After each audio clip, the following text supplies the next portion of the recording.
The proposed sale of income insurance to the German multinational financial services company Allianz has sparked significant public discontent and raised serious questions about corporate governance within the organization.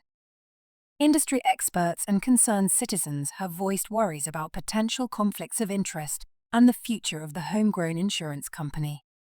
According to Income's statement on 17 July, Morgan Stanley is the exclusive financial advisor to Income Insurance on the purchase offer by Allianz Europe of 51% of Income's shares for approximately $1.6 billion. The offer includes 40.58 Singapore dollars per share, resulting in a transaction value of 2.2 billion Singapore dollars for 51% of the shares in Income Insurance. NTUC Enterprise, currently holding a 72.8% stake in Income, will remain a substantial shareholder if the sale is finalized but will no longer be the majority shareholder.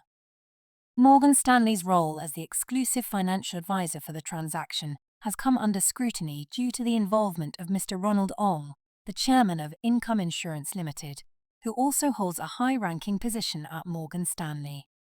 Mr. Ronald Ong has been with Morgan Stanley for over 20 years and currently serves as the chairman and CEO for Southeast Asia. His dual roles have prompted questions about the integrity of the decision-making process behind the appointment of Morgan Stanley as the financial advisor. Mr. Ong was co-opted to the board of NTUC Income Insurance Cooperative Limited on August 23, 2018, and later elected as a non-independent non-executive director on May 24, 2019. Since August 1, 2022, he has been the chairman of the board and board executive committee of Income Insurance Limited. Additionally, he serves as a board member of NTUC Enterprise Cooperative Limited, the majority owner of Income Insurance. Concerns about potential conflicts of interest were highlighted by authoritative voices in corporate governance. Professor Mak Yuan Tin, a corporate governance expert and former vice dean of the NUS Business School, expressed his astonishment on LinkedIn. So his firm is the financial advisor, and he's chairman of Income and chair of its executive committee, and director of Enterprise.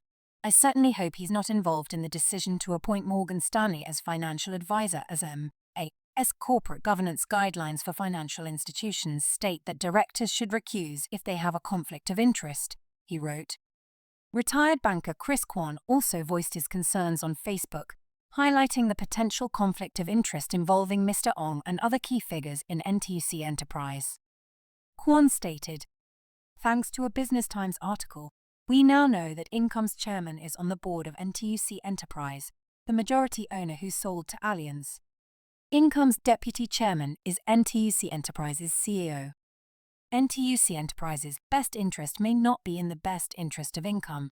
Having these executives from NTUC Enterprises in key decision-making positions of Income in the event of a sale is a clear conflict of interest and can only be resolved if the two of them recuse themselves from the decision to sell 51% of Income." Kwan elaborated on the complexities of the situation, drawing parallels with past instances of conflicts of interest in the financial sector. He emphasized the need for transparency and proper governance to maintain the integrity of the financial market in Singapore. The transition from a cooperative to a corporate entity has also raised significant concerns. Established in 1970 as the first cooperative society by Singapore's labour movement, NTUC Income maintains a social mission to provide affordable insurance to workers and families. Formerly known as NTUC Income Insurance Cooperative before corporatization in September 2012, it was the only insurance cooperative in Singapore, serving around 2 million customers with life, health, general insurance, and investment-linked products. Tan Suee Chieh, who previously headed NTUC Income and NTUC Enterprise, posted on his LinkedIn page that he was informed in a letter from NTUC Income that NTUC Enterprise's majority stake would be maintained after corporatization. In his post, Tan wrote, "Income has not only reversed its 2022 commitment to maintain NTUC Enterprise as the majority shareholder, but NTUC Enterprise would also crystallize a significant capital gain through the sale of its shares. This gain, I argued in 2022, should be more fairly distributed to those shareholders who invested before NTUC Enterprise's capital injection in 2015 to 2020. Tan stated that he advocated for a fairer distribution of equity gains for shareholders who invested before NTUC Enterprises' capital injection, but without success. He brought his concerns to the Monetary Authority of Singapore, which shared them with the Registrar of Cooperatives. However, the Registrar of Cooperatives declined to intervene.